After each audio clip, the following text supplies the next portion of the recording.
So yan guys, yung dugtong ng video ko. Tingnan nyo guys, may tatambling dyan. Diba guys, ang ganda ng tubig, parang swimming pool lang. Yan o, may tumambling na guys. Palpak na pagkatambling guys.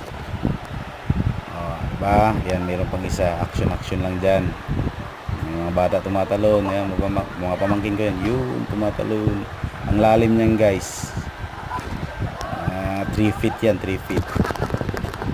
Yan guys, may muntik na madulas dyan. Yan pala guys, mga bayaw ko yan halos. At saka pamangkin ng bayaw ko. Yan guys. Sana guys, masuportahan nyo ako sa mga video ko guys. At saka para din sa mga magulang guys, na masuportahan ko rin sila kung magkasahod po ako dito sa video ko. Salamat po. Please and subscribe sa my channel guys. Salamat sa suporta.